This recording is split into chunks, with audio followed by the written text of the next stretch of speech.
All right. Good morning, everybody. Welcome to all those who are tuning in. This is the South Florida Tech Podcast, a weekly show where we bring you the awesome, innovative people building the South Florida tech community. We're just getting back into the swing of things here in 2021 with our new time here at Tuesdays at 8 a.m. Each week, we'll introduce you to one of the Sunshine State's top tech leaders, learn more about who they are, what they do, and have some fun conversation along the way. Our podcast is, of course, presented by the Palm Beach Tech Association, a nonprofit dedicated to building South Florida into a tech hub. I'm your host, Joe Russo, the president and CEO, and I'm joined by my illustrious co-host, Joanna Mikkola. Hey guys, Joe here. Always super pumped to be on these podcasts. CEO and co-founder of Wyncode, now Brain Station. So really excited for the conversation today.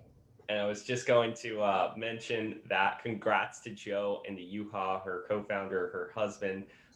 Wyncode was acquired, officially announced last week by Brain Station, which is it's a global provider of coding boot camps. So now they are part of this amazing global network, and hopefully are going to be just pouring more and more and more into the South Florida tech ecosystem. So we're going to hit on one or two of those things actually in the podcast today, but want to give a quick shout out to our sponsor, Emerge Americas. I'm for one, can't wait till we get back to our in-person events. Each year, global enterprises, disruptive technology, and elite startups are highlighted at Emerge's premier tech event, Connecting the Americas, right here in South Florida, held in Miami Beach. They have hosted organizations from over 40 countries and featured over 250 speakers from around the world. They are really doing their part to build our tech hub here in South Florida. So thank you so much to their team and everything that they do. And with that, we have an awesome guest today that we're going to be chit-chatting with, Leigh Buchanan. She is a writer, a strategist, a facilitator. She supports leaders and community bridge system gaps in access, inclusion, opportunity, and racial equity with a focus on technology, innovation, and entrepreneurial communities. Long story short, she is awesome. She has supported innovation and technology leaders at Fortune 500 companies, including Google, Facebook, Delta, P&G, Airbnb, HSBC, UBS, and as the founding executive director of Venture Cafe Miami, has led the organization to an exponential growth and impact to connect 50,000 innovators and establish over 1,000 content partnerships. She's also the founder of Naya Project, which bridges systemic opportunity gaps through transformative leadership fellowships abroad and tech-enabled college access for disadvantaged youth of color. I mean, if anything you got from that, you should know that Leigh Buchanan is an amazing human being who does so much in South Florida and so much around the world. Thank you so much for joining us this morning. Well, I'm super excited to be here among friends. So, Leigh, you do a lot, and you've been a part of the community for some time now. I would love to hear what your elevator speech is, as it were, on what you do and what Venture Cafe does here in South Florida. Whew, I've been actually working on my elevator pitch, and it's going. But the long and short of it is we like to focus our efforts on building the ecosystem. So really looking at the ecosystem around tech, innovation, and entrepreneurship, and how we can ensure organizations get better connected, founders get better access to resources, people can better navigate and connect with each other. And then more importantly, as we look to the future of South Florida as a true hub for innovation, technology, and entrepreneurship, how we can have a little bit more strength in the infrastructure of how we scale our ecosystem, and what does accountability look like, and how do we work better together, all through a lens of inclusion, equity, access, and looking at how we can also think about racial equity as well. That's amazing. And I'm so proud to be counted in that 50,000 number of innovators way back in the day. We're so proud to have been partnered and worked with you for many, many years. So thank you so much for all of that. Also, in case you didn't know, listeners, Leigh and I are both Canadian originally. And so we connected when a long time ago when we first met on all our funny Canadian things and Canadian sayings. So that's awesome. I was wondering, I remember early on, you're an attorney, by education. And now you're a leader for innovation in this ecosystem. And that's quite a career trajectory, right? So I'm wondering, how did that come to be? How did you know you wanted to be in innovation? You know, you go to school for years and years. It's not easy getting a law degree. What brought you to Florida? What made you take the leap to leave law and do what you're doing now? So maybe you can share a little bit about your journey and how you've gotten to where you are now. Of course. I always say I'm a recovering attorney, although I still find myself really actively involved in the American Bar Association in various capacities. But honestly, when I think about it, the through line between practicing law, I practice complex commercial litigation, white collar defense, and work with multinational corporations around fraud, Ponzi schemes, and other fun pieces of litigation, was the work that I did as an attorney isn't actually that different from the work that I do now in ecosystem building. I'll give you a clear example. As a litigator, your job is to learn the ins and outs of any particular industry that is represented by the case so that you can make a compelling case and get to a clear outcome. You have to work with other parties. A lot of the work that I did in American Bar was connecting with other organizations and beginning to see where you can reach a clear vision or an end game by being strategic and building relationships. That has not changed. A lot of the work as a litigator is trying to think about different strategies, something no one else has thought about before, looking at marrying different disciplines together to come up with a creative argument. The same thing exists when you're looking at building ecosystems. You want to try to make sure the local assets are really elevated. You're beginning to connect parties that may not have worked together before. I know, Joe, we've connected you with different folks that you might not have worked together with, and now you have beautiful partnerships. And then also looking from a 40,000-foot view, what's the end goal? And then how do we get there through partnerships, strategies, and innovative approaches? So I honestly think it's the same. And what I love about this work is the people. I would have to say the people are who I center in all of the ecosystem building work, and the relationships and connections that I've been able to make are invaluable. I will say just briefly, I've gone to Leanne for her wisdom and guidance and support many times. And on the law piece, building an ecosystem can be a very personal journey for everyone who's involved. So people take things personally, there are emotions involved, but you're always even keel. You're always focused on the facts and the strategy. And I just, again, really appreciate that. It always gives me great perspective. Awesome. And I think it is funny that of all the Canadians in South Florida, we basically have them all on this one podcast at the same time. It is funny. I was actually listening to a Startup Canada podcast yesterday, ironically enough, during the workday. And something that I think is probably uniquely Canadian versus American is they have Dragon's Den and we have Shark Tank here, co-figure. And there's, I'm sure, plenty of those little differences in our ecosystems as well. And speak of, the ecosystems, I mean, Elaine, I'm curious, how do you juggle everything that you do? Not just with the Venture Cafe, but also with Aire Project, and just being a community leader in all of the different assets and volunteerism that you also work with. That's a great question. Something I ask myself every Friday night when I shut down my computer and I wonder how I got through the week, but I'm just joking. Honestly, it's interesting. The work that I focus on is really around ecosystems, and I think we never actually define it. The way I define ecosystems is really looking at how you can connect principles, priorities, platforms, partnerships, and programs. Those things exist when it relates to NEA Project and the youth opportunity space, as it relates to the work we're doing in Overtown, in a neighborhood-based ecosystem program, the work that I do nationally with the American Bar Association, and also the work in the South Florida ecosystem.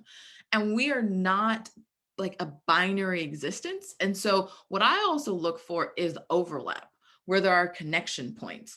Oftentimes, when you're looking at the pipeline work around the tech pipeline, for example, the entrepreneurial pipeline that might deal with K to 12, it's the same groups that we're talking with and partnering with for NEA project and helping give access to college strategy coaching or fellowships. The same thing exists in the tech ecosystem, for example. There's so much overlap. So I think for me, I like to say I have 3 superpowers. They are strategy, communication, and connection. So I'd say the superpower around connection really helps me be able to see where there are overlapping points and where I can not just think through a tunnel vision that I'm only doing the tech ecosystem work in this bucket and only doing youth opportunity work in this bucket. I can actually see where there's overlap. And I think that helps me really juggle things. I would say those are great superpowers to have. I might borrow some of those sometimes. I think I do. But you know, speaking of building and those superpowers, I feel like they're like so essential for not just building an ecosystem, but you're also very focused on building an inclusive ecosystem. So I do want to like talk a little bit more about that in detail, but could you first kind of define like what does it mean to have an inclusive environment and ecosystem? What does what does that look like and what does that mean? So there are a couple of indicators, I would say, of an inclusive and equitable ecosystem. And by no means are these exhaustive. It's just something I've observed over years of doing this. One is that you are designing for the folks that are often at the lowest common denominator. For example, you want to design for the folks that may not be, quite frankly, like us, sitting on this podcast, often on boards, often the folks that are called when government needs help. We want to design for the people that may not have the same level of access that we do. And so if you are always designing for the folks that are not as privileged, that don't have the same opportunities, that don't have the same network, that don't have the same level of capital, there's actually going to be a trickle up effect where it will benefit everybody going up. So the opposite of trickle down, I would say trickle up. The second thing that makes something inclusive is that you focus on innovators, not institutions. And I'm not saying that the institutions aren't important, but at the end of the day, an institution is actually made up of people. And I think oftentimes with ecosystem building, we focus so much on the entities and not enough on the founders and the individuals that actually need to access the resources. The other thing that I would say makes something inclusive is beginning to look at how you support and not supplant, using a very legal term. But at the end of the day, a lot of times when we're going in to be builders, we are not thinking about how we support the existing assets, either by building capacity, helping them really scale up their mission, helping them connect with new resources. And so that's something that I think is really important, because people have egos, people have feelings, and you want to make sure that you're always respectful. And I would say the last principle around inclusion is to, I don't know, just think about trust. Focus on the soft intangible pieces as well as the more infrastructural data-driven pieces like trust, relationship building, and psychological safety. Those elements, I think, allow us to have the empathy that's needed to build an inclusive space. Yeah, I love all of that. This is a really important and timely conversation. I was wondering, do you think South Florida, Miami is inclusive? Are there good signs of it being inclusive? What are kind of the glimmers of hope, and what are the things that we really need to like double down on to fix or correct, in your opinion? Yeah, I think we endeavor to be inclusive, and there are elements where we are inclusive. I would say like the work that all the 3 of us do together. I think that's the prime example in terms of, we've partnered with you all on the hackathon around racism, and we had some real tough conversations before and after and during about how do we make this truly inclusive.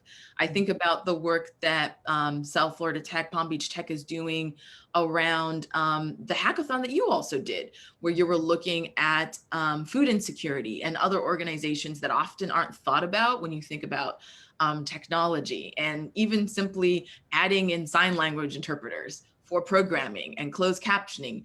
That's a glimmer of hope of inclusion that I think is really great.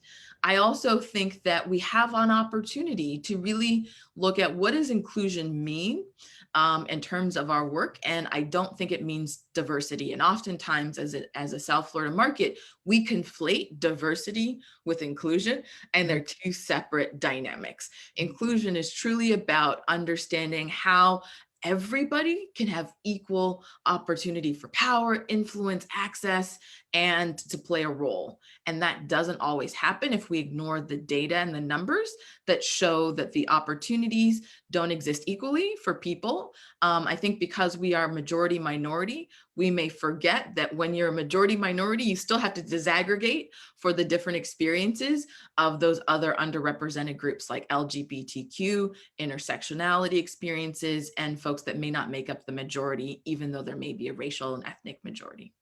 Yeah, I think that's such a important takeaway, just to like repeat that, inclusion equals equal opportunity. Because I definitely think there's we're blurring the lines between inclusion and diversity. And, even self-admittedly, we talk a lot about diversity. We're trying to build a diverse and inclusive tech ecosystem and access to tech education. So yeah, really, really pointed. And I'll let Joe ask the next question, but also really excited to hear about the Miami Tech Manifesto. Yeah, I was actually curious about that as well.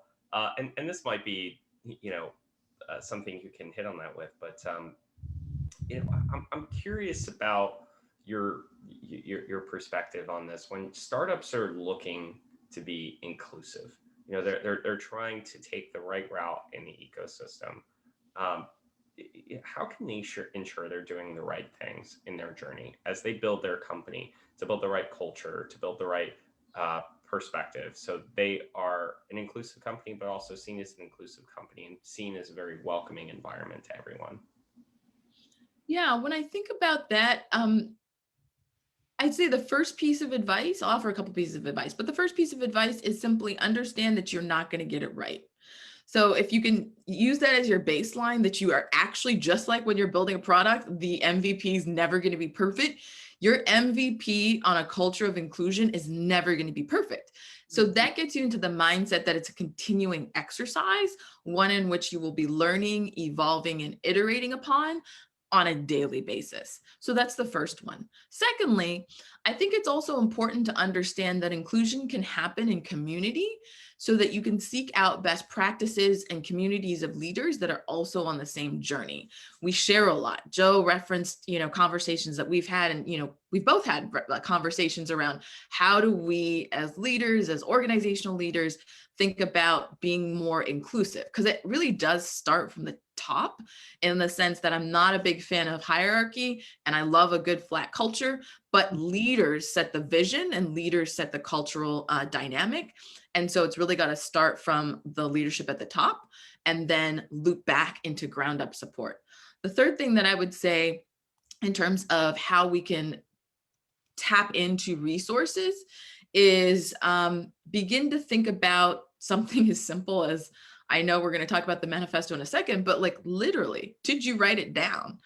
If you haven't taken a moment to write down what your values are, what your principles are, what your honest assessment of the current state of affairs is, and then where you want to be, then it's going to be really hard for others to get behind a vision of inclusion if it hasn't been clearly articulated. So simply understand that it's going to be an iterative process, connect with other leaders for accountability and best practices, and at the minimum, write it down. I think that's a great starting point to begin to build an inclusive culture. And then, to use the former phrase of Wyncode, never stop learning.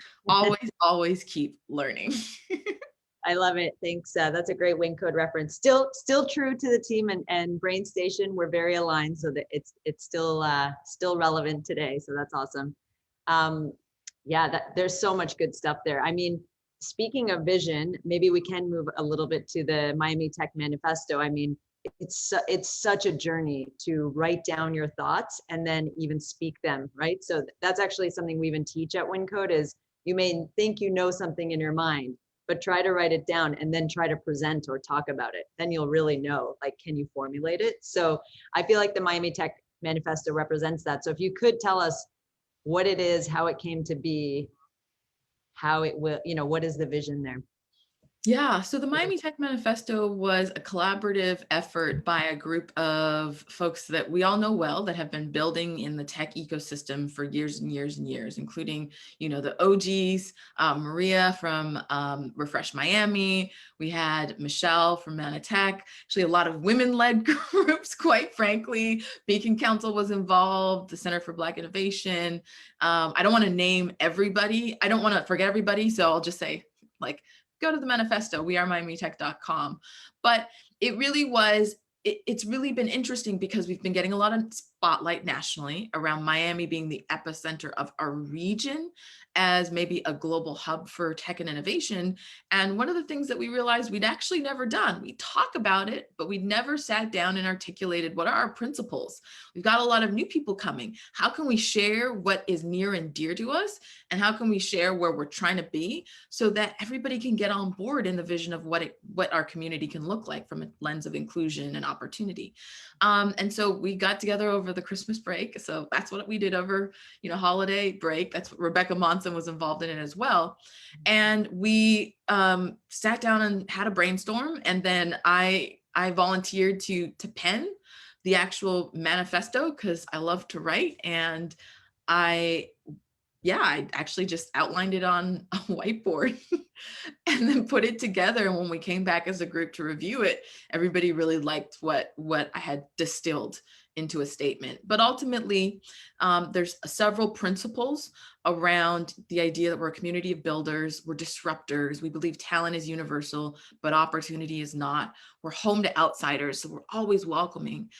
We can be a global launch pad because quite frankly, we're closer to other countries than we are to the rest of the continental United States. But I think more importantly, we're driven by these inclusive values. And what has become controversial, but I don't think it's controversial, is this idea that we're not Silicon anything, that we have our own identity that's not trying to replicate the Valley, but also, can learn from the Valley, but has our own essence and gems. And then last but not least, being transparent about failure and building together, that this is really a living document that will evolve.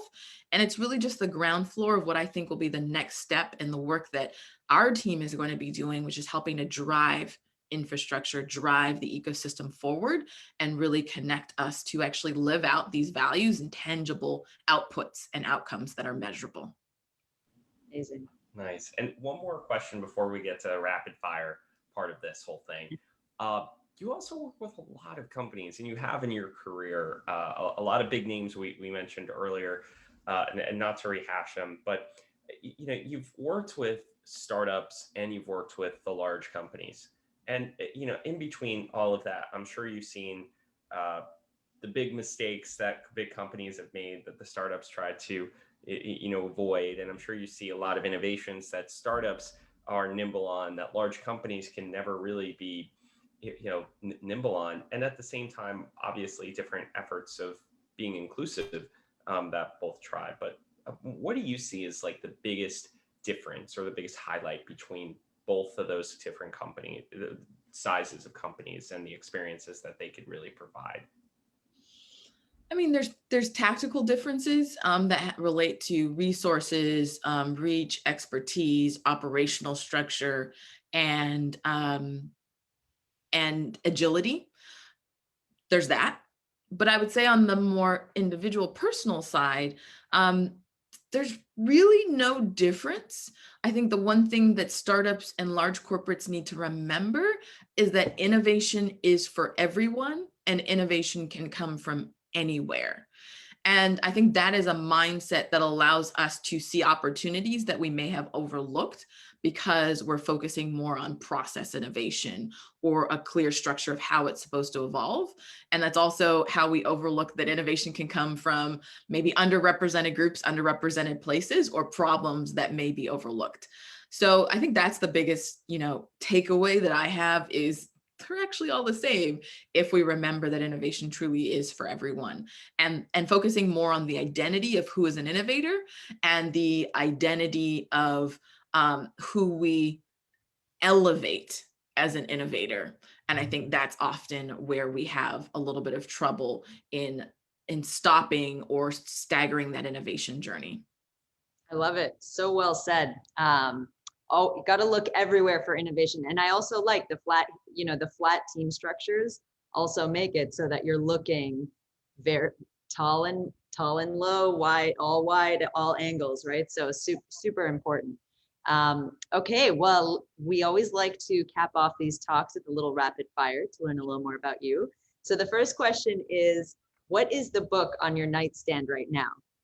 What are you reading right now? So I have a Kindle Paperwhite because I just have a lot of books that I'm always reading. But the book that I'm reading right now that I'm in love with is See No Stranger by Valerie Kaur. And it is such an amazing book about the idea that love is revolutionary and it can really address some of the biggest challenges that we have of the human condition.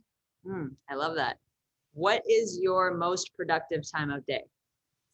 Morning. I am very much a morning person. I actually cannot think at night. So I don't typically take phone calls or meetings beyond my team meeting until 2 o'clock in the afternoon. It's a good strategy. Speaking of that, to be an early bird, which I believe you have an early morning routine that you follow very closely all the time, which I also aspire to do. What time do you go to bed? I don't sleep very well, so I try to go to bed by 10-ish. It doesn't always happen though. Sometimes a little bit earlier, sometimes later. And what time are you waking up? So don't judge me. So I wake up at 3:45 every morning, pretty much. Sometimes 4 on the weekends, but 3:45. That's incredible. And yeah, no, that's great. I mean, you're seizing the day for sure. And there's no wonder that your, evenings are for enjoyment and rest. What is your favorite podcast? What do you like to listen to? It's really tough to pick a favorite. So it would be a tie between, right now I've been listening to a lot of Brené Brown's Unlocking Us, / her Dare to Lead. And then the other one that I really, really like is Meditative Story. If you've not listened to that, it is amazing. But then there's always honorable mentions to How I Built This because Guy Raz is awesome. That's awesome. Okay, and then finally, do you have a motto or a mantra that you live by or a quote that inspires you and keeps you going that you always come back to? Well, you've probably heard me say this, but my personal mantra is people, purpose, and impact over everything else. So well said. That's awesome. And the last question here before we wrap up for the day. And I mean, well, some of us are just getting our day started. Others have been up since 4 a.m. But what is one bit of advice that you have to give to people who are aspiring leaders in our ecosystem? The one piece of advice I would give to leaders in general, tech leaders specifically, is remember that leadership requires intentionality, a commitment to excellence, and a heart for empathy, and a clear sense of integrity. Those 4 principles will never lead you astray. Jeez, you are right on point with these. My God, you know what? I feel like you probably have it like right behind your monitor here. It's like, No. I know it's not, but it just sounds, it's so crisp. Like you just have a lot of well thought out points on all of these. So Leigh, thank you so much for hopping on this morning and chit chatting with us. I know we all know each other, but it's always fun when we get to have some conversation. So of course, thank you to Wyncode, one of our other sponsors, now Brain Station. I'm really, really, really excited about all of this. If you are tuning in and you're looking to get a tech education in digital marketing, in web development, coding, check out wyncode.co. They have amazing programs and some really awesome workshops that you can tune into as well. And if you're interested in learning more about what we do at Palm Beach Tech, you can go to palmbeachtech.org, get involved. Join our Slack channel, see all the really cool events that we have coming up, including some really awesome podcasts for this year that we're all planning. I believe we're also got the Mayor of Miami coming up on a future one. So thank you guys so much. Thank you, Leigh, and hope you guys have a great, wonderful day. Awesome. Thank you. See you guys. Have a great day. Bye.